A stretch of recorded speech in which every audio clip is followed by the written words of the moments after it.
Muy bienvenidos, bienvenidas, amados oyentes. Un placer estar con ustedes, especialmente en el momento en que hacemos un resumen de la conversación que hemos tenido durante esta semana. Me ha acompañado gratamente el pastor David Soto, ministerial de la región de Concepción.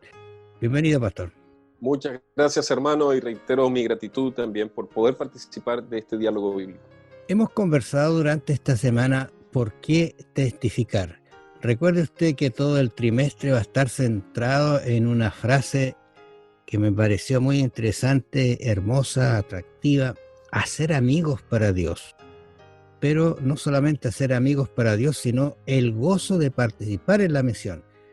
Es como cuando alguien emprende una tarea, un trabajo, una actividad y te dice: ¿te gustaría acompañarme, apoyarme en esto? Y uno, si está interesado, que le dice: claro. Y qué lindo es estar metido en esa actividad, ¿verdad, pastor? Somos parte de una actividad que nos debería no solamente regocijar, sino llenar de bendición, porque es la tarea de transformar corazones, por supuesto, siendo canales del Espíritu Santo de Dios. Y cuando decimos que Dios nos ha invitado a participar de esto, es algo muy sublime, porque no es algo tan sencillo.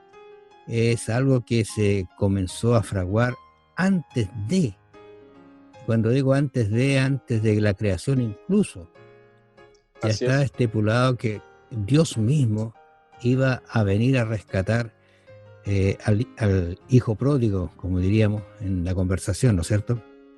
Qué hermoso eso, que Dios nos tenga tan en cuenta, pero no solamente nos tenga en cuenta, sino nos haga partícipe de esto.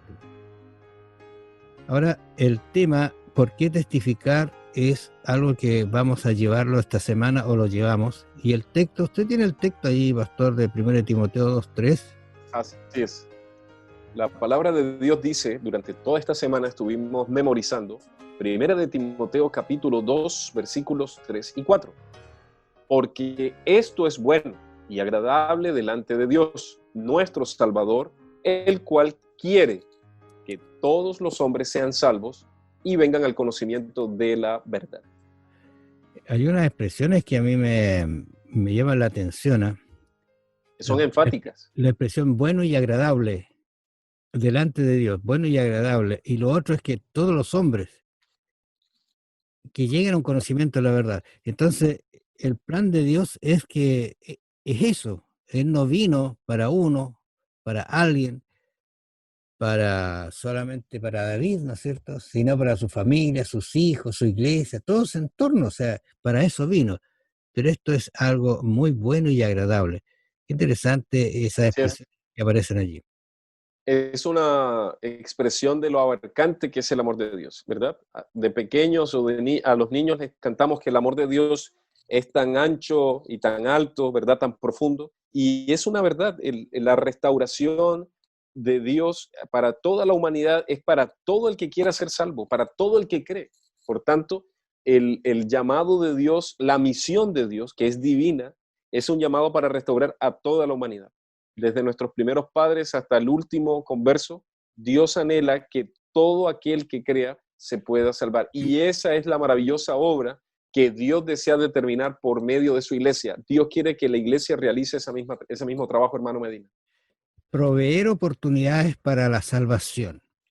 Lucas 19:10 nos dice: porque el Hijo del Hombre vino a buscar y a salvar lo que se había perdido. Primer punto, aquí hay alguien perdido, y cuando decimos perdido, no es que no me oriento, sino que no sé cómo salir de este encuentro, de este lugar, de esta situación. Es un conflicto realmente terrible, estar perdido.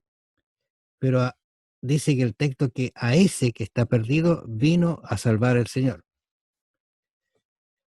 El, el cielo fue representado por Jesucristo. En Juan 1:9 dice que esa luz verdadera vino para alumbrar a todo hombre que estaba en este mundo, como el hijo perdido, como la moneda que no sabe que está perdida pero tiene un gran precio, o como la oveja que sabe que está perdida pero no sabe cómo regresar. Y Dios quiere ahora que su iglesia sea un testigo directo de ese amor, y Él provee ese mecanismo para hacer volver, como Santiago nos estuvo recordando en la semana, al pecador de su camino, pero con amor, ¿verdad? Que la gente conozca a Jesús, que conozca al Padre, y por supuesto, Él nos ha dado esa misión. Él dice que nos eligió para que, Juan 13:15 dice, ejemplos he dado para que ustedes también hagan como yo lo he hecho. Ese es el ejemplo. Retomo una idea del concepto de perdido. Quizá a veces no lo entendemos, pero no sé si alguna vez usted se ha perdido, pastor. Sí. Pero nosotros tuvimos la bendición, digamos, de recuperar, pero se nos perdió un niño en un lugar de mucha afluencia de público. Fue terrible la sensación, pero qué agradable es cuando lo encontramos. Y yo pienso que Dios piensa lo mismo también cuando un pecador se arrepiente. Por eso que Santiago habla tan gráficamente diciendo, hermanos, si alguno entre vosotros se ha extraviado de la verdad y alguno le hace volver, qué lindo trabajo ese. Estoy pensando en un joven que dio un testimonio que me emocionó y decía que él, cuando su hermano se fue de la iglesia y se fue al mundo totalmente, al terminar las reuniones, ya sea de sábado o domingo, él se iba a un lugar de la iglesia y oraba a Dios diciéndole, Señor, quiero que mi hermano vuelva a entrar por estas puertas nuevamente. Y pasó un tiempo. Amén. Y en su testimonio decía, y ahora lo veo nuevamente en la iglesia. O sea, Dios contesta las oraciones en ese sentido. Y por eso que dice, sepa que el que haga volver al pecador del error de su camino, salvará de muerte un alma y cubrirá multitud de pecados. Amén. La verdad es que el mayor gozo para un padre es que sus hijos estén no perdidos, sino hallados. Y creo que ese es el mayor gozo de los que somos testigos también del poder transformador de Dios. Ese es el llamado. Por eso Sofonías 3:17 dice que el Señor se gozará con felicidad, con alegría por las personas que son restauradas. Y nosotros deberíamos tener la misma felicidad, el mismo grato placer de ver restauración en los corazones. Seguimos conversando del tema general, ¿por qué testificar? Y ahora abordaremos dos temas, hacer feliz a Jesús y también creciendo por medio de la generosidad. Voy a leer un texto acá en Lucas 15:6. Y al llegar a casa reúne a sus amigos y vecinos diciéndole, gozaos conmigo porque he encontrado mi oveja que se había perdido. ¿Qué le parece? Hay un incidente en todo ese capítulo 15 de los perdidos y que se juntan y que se encuentran. Y esto, qué hermoso, ¿eh? Y el Señor dice, y Lucas hablando dice, y habrá más gozo en el cielo por un pecador que se arrepiente que por 99 justos que no necesitan de arrepentimiento. Bueno, no hay gozo. Aquí hay dos principios. ¿Sí? Dos cosas, hermano, disculpe la interrupción. Ahí, el primero es que Dios se gozó una vez cuando nosotros nos entregamos. Porque en algún momento todos tuvimos que, aunque hayamos nacido dentro del redil, todos tuvimos que haber tenido un encuentro con Él. Y Dios se gozó cuando existió ese encuentro, cuando lo reconocimos. Este es un principio también de mayordomía. Reconocer que Dios es mi Padre, que Dios es el Señor de mi vida. Pero luego, el segundo gran principio que nos enseña este relato de Lucas, los tres relatos, las tres ovejas, o sea, los tres relatos de ovejas, monedas y personas extraviadas, es que Dios se goza cuando logramos que otros se entreguen. Cuando yo ahora como ser humano que fui encontrado, ayudo a encontrar a otros. Eso también genera gozo en el cielo. Y esa es la alegría del Padre que habíamos mencionado en el primer bloque, de que Dios se goza con alegría, como menciona Sofonías 3:17. Ahora quizá estos relatos reflejan las situaciones que nosotros de alguna manera pasamos. Saber que estamos, pero no queremos, o no saber que estamos perdidos y nos sentimos bien, o saber que nos fuimos y que reaccionamos en algún momento. Por eso que dice que hay gozo en el cielo por un pecador que se arrepiente. Estaba pensando que, bueno, y los 100 por los 99, ¿Jesús no se goza entonces? Me parece lo que está tratando de resaltar el gran privilegio que tenemos y que el cielo tiene de gozarse cuando una persona que estaba extraviada, perdida, vuelve al redil a hacer nuevamente de el caminar con el resto de los hermanos. Tenemos el relato allí de la dracma, ¿no es cierto? Pero también tenemos el relato del hijo pródigo, dice, pero el padre le dijo a sus siervos, sacad el mejor vestido y vestidle. No solamente traigan el vestido, sino vístanlo. Le hago una pregunta así, ¿cómo estaba el hijo pródigo cuando le pusieron la ropa? ¿Ha pensado usted? Cuando le pusieron el vestido, el anillo, los zapatos y todo, el calzado. Es increíble. Su pregunta tiene mucho que ver con el comentario anterior que había hecho. Las 99 ovejas siempre estuvieron en el redil y el pastor generaba felicidad, estaba contento por sus ovejas, pero preocupado por la extraviada. En el caso del hijo pródigo, maloliente, andrajoso, mal vestido, tal vez una barba mal cortada, una sensación de asco tal vez, de repugnancia generaba el hijo. Y a pesar de eso, el padre lo abraza, lo toma. Por supuesto, el padre no ve a su hijo, ve a su hijo, pero no como ese hijo que él sabe que tiene que estar. Y así es como nos mira el padre nos ama como somos, pero luego nos transforma como él quiere que lleguemos a ser. Y eso es lo que le genera más felicidad al padre, ¿verdad? Y es lo que el hijo mayor no entendía, ¿verdad? No es que las 99 no sean importantes o el hijo mayor no sea importante, pero ellas están dentro y están siendo conservadas. Pero cuando alguien que debería estar conservado no lo está y vuelve otra vez y es restaurado con vestido, el anillo, que significa que le vuelve a dar la autoridad de hijo, queridos, esto es lo que genera más gozo en el corazón, la restauración, la volver a dignificar a una persona que estaba hundida en el pecado. Creo que ese es el mayor gozo, hermano Medina. Exactamente, pensando en el crecimiento o creciendo por medio de la generosidad, y en Juan 7, Sí, 37 dice, en el último y gran día de la fiesta, Jesús se puso en pie y alzó la voz diciendo, si alguno tiene sed, venga a mí y beba. 38, el que cree en mí, como dice la Escritura, de su interior correrán ríos de agua viva. Habíamos conversado de esto diciendo que en realidad, sí. si somos privilegiados de recibir algo, ¿cómo no vamos a ser privilegiados de compartirlo si tenemos la oportunidad de hacerlo? ¿No es cierto? Decíamos que hay muchos textos bíblicos, por ejemplo, y relatos bíblicos. ¿Se acuerdan de Ananías y Zafira? Ellos pudieron haber dado más de lo que retuvieron y fueron juzgados por retener lo que no debían retener. Lo mismo sucede con la vida que debería dar más. Nosotros, ¿cómo podríamos medir cuánto dar y no dar en la testificación? Me refiero de compartir a Jesús. Bueno, durante esta semana, habíamos citado al pastor Alejandro Bullón. Él dice, ¿verdad? En el libro Conocer a Jesús es todo, que la mejor medida, ¿verdad?, es reconocer lo que Dios ha hecho primero en nosotros, ¿verdad? Que estábamos perdidos, tal vez hasta dentro de la iglesia, no teniendo claro el sentido de para qué soy llamado, pero una vez que Dios nos encuentra, entonces la generosidad, la capacidad de dar, me hace devolver y entregarle a Dios mi tiempo, mis dones y mis cualidades. Creo que ese es el mejor énfasis de de testificación, ¿verdad?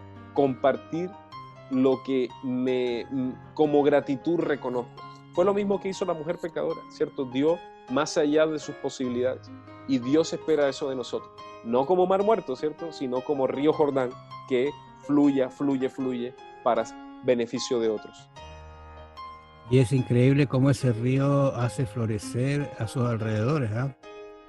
Lo esperaban Así con es. ansia Israel cuando corría, se inundaba, pero traía tanta riqueza, Fertilidad. fertilidad. Estoy pensando en este concepto de correrán ríos de agua viva. Yo creo que de nuestro interior si no tenemos el agua viva, no va a correr nada. Así que antes de ser generosos, primero vistámonos, miremos, bebamos del agua generosa de Jesús y luego fluirá todo lo que se necesita. Porque dice que cada uno tendrá alguna estrella en el cielo, ¿verdad? Y nadie quedará sin estrellas. O sea, tenemos que cumplir nuestra misión. Así es, no puede haber corona sin estrellas. Exactamente, no puede haber corona sin estrella. Ha sido grato estar con nuestro pastor David, ¿no es cierto? David Soto, acompañándonos. Hemos estado conversando por qué testificar. Vamos a hablar ahora de la fidelidad al mandato de Jesús y algo también vamos a conversar motivados por el amor. Leer el 1 de Timoteo, ¿verdad? Para entrar en conversación con este tema. Porque esto es bueno y agradable delante de Dios. Está hablando Pablo, ¿cierto? A su joven pastor discipulado, que estaba discipulando Timoteo.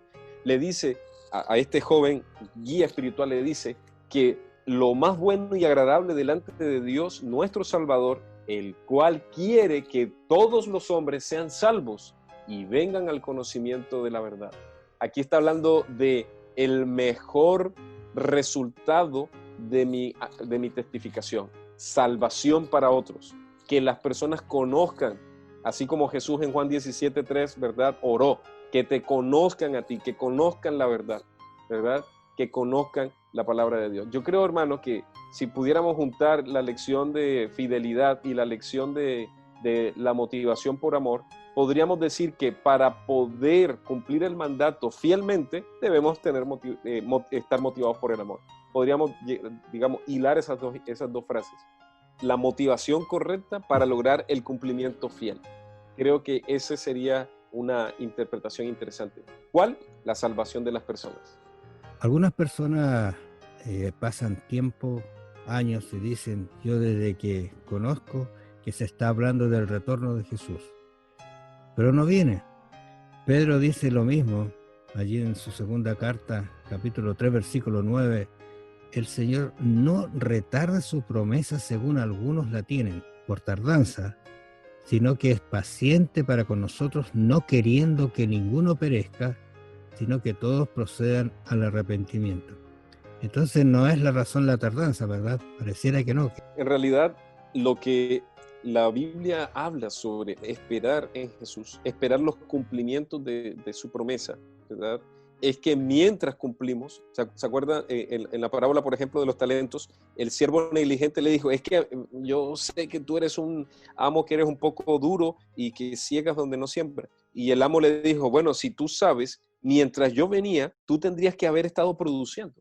Entonces, Dios espera que mientras se cumpla la gran esperanza bienaventurada, nosotros cumplamos con el mandato de testificar, porque esa es la voluntad de Dios, ¿cierto? La voluntad de Dios es que salvemos a las personas. Y somos declarados infieles. Recuerden que el concepto de infidelidad no es solo exclusivo por un tema conyugal, ¿no?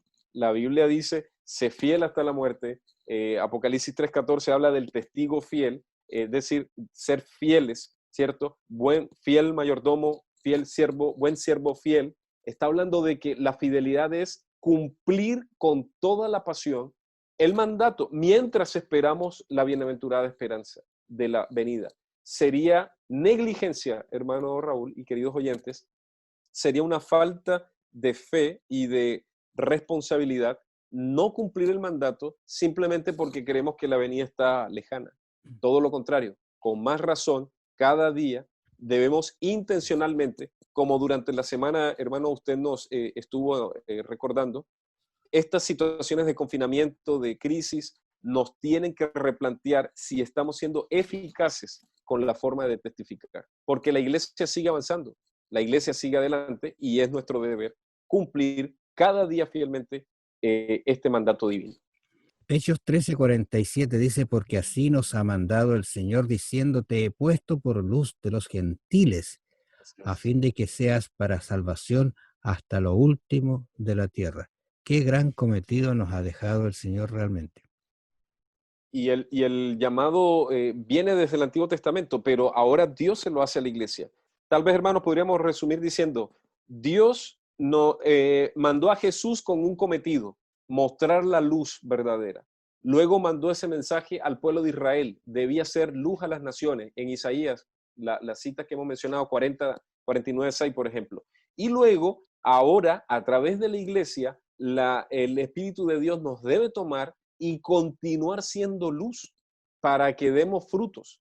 Porque si un árbol no da fruto, tiene que ser cortado. Entonces, la iglesia, que es la depositaria, como estudiamos en la semana, tiene el deber de testificar. No es una opción, es un deber, es un compromiso con el Señor. Claro, y la pregunta que nos tendríamos que hacer, ¿y qué nos debe motivar para hacer esto? Justamente 2 Corintios lo dice, 5:14, porque el amor de Cristo nos constriñe, impele, nos obliga, nos lleva, ¿no es cierto? Pensando esto, que si uno murió por todos, luego todos murieron. Y por todos murió para que los que viven ya no vivan para sí, sino para aquel que murió y resucitó por ellos. Es como decir, gracias Señor porque me diste la salvación ahora, quiero que otros también la tengan como yo la obtuve gratuitamente, ¿no es cierto? Así es, hay una cita de Elena de White en El Hogar Cristiano, página 368, que estuvo en la semana, que decía que el amor debe residir, debe vivir en el corazón. El amor de Dios debe vivir en el corazón humano. Y que obviamente como resultado, cuando esas raíces de amor están en el corazón, va a brotar un interés por los demás. Entonces, no podemos dar lo que no tenemos, ¿verdad? El río Jordán da su caudal hacia los demás porque tiene agua para dar. Y se cumple la cita de que del interior correrán ríos de agua viva, porque el Espíritu de Dios que está allí, el amor de Dios que está enraizado, va a hacer que sea normal, natural compartir a Jesús. Debe ser una experiencia natural, hermano Raúl, una experiencia normal compartir a Jesús. No obligado, no, cuando dice que nos motiva, nos impele o nos impulsa, es porque es normal, es una tendencia, es como la ley de la inercia, es un efecto debido a una causa, tener a Jesús en el corazón. Termino quizás con una cita, dice, los siervos de Cristo deben testificar por su jefe con el poder del Espíritu Santo, el intenso deseo con el cual el Salvador anheló salvar a los pecadores debe caracterizar todos sus esfuerzos. Que el Señor los bendiga y los acompañe, amables oyentes. Bienvenidos a nuevas audiciones y gracias, Pastor David Soto, por su participación. Bendiciones. Bendiciones a todos y que gocen de una muy buena semana.